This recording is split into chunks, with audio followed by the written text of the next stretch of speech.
ว้าพี่น้องเริ่มแตกกันแล้วพุ่นนะตึมมีเพิ่น2 4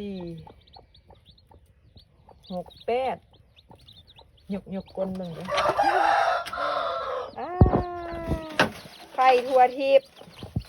ได้มาเฮ็ดหางให้พร้อมทำไมเพิ่นบ่ย่านสับมือเนาะสิไปนุโตะวะ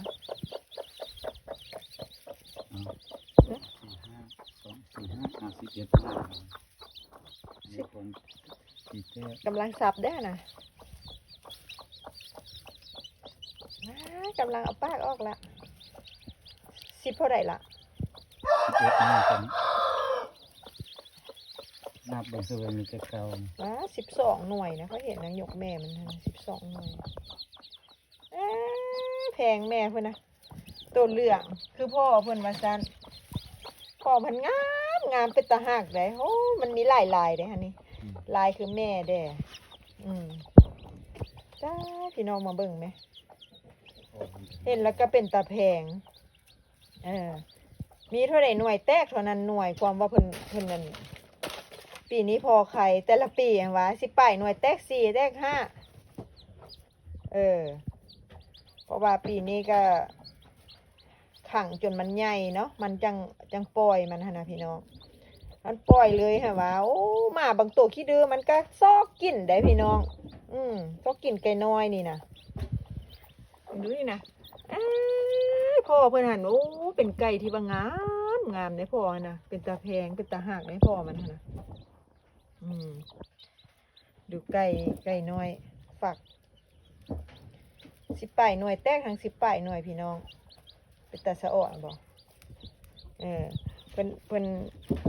คอดได้เนาะซอกมองเคียมองคอดว่าจะฝักอยู่ใส่ไข่อยู่ใส่เห็นแล้วก็ได้มาเห็ดหางให้บ่ยอมขึ้นเถอะได้เอาไข่มาวางใส่สังกระโดดใส่ขึ้นโลดมืออื่นกระสิป่งเวลานี้นะเอาเพื่อนไปใส่อันคอกไว้ไหมกระลูอยู่ได้พี่น้องสีขาวให้วันหลายคือพอถ้าตัวใดสีคือพอแล้วมีสีเป็นคือแม่เพื่อนได้ลายนี่คือแม่มีซอสได้มีไอ้ดำเด้มีไอ้ดำไอ้ขาวจิอย่าไปวนมันได้ลูก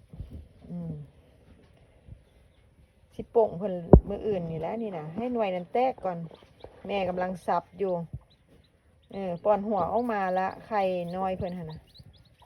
นี่คลิปแข็งแหงน้อยหนึ่งแล้วผัวข้าพเจ้าก็ไปใส่ซวงไว้ละโอ้เป็นตาแพงพี่น้องอยู่บ่ได้อยู่ไก่ได้นี่อยู่ข้างเฮือนนี่เป็นหักนี่แต่ละมือนี่ก็ได้ยินเสียงกิ๊กดิตาแพง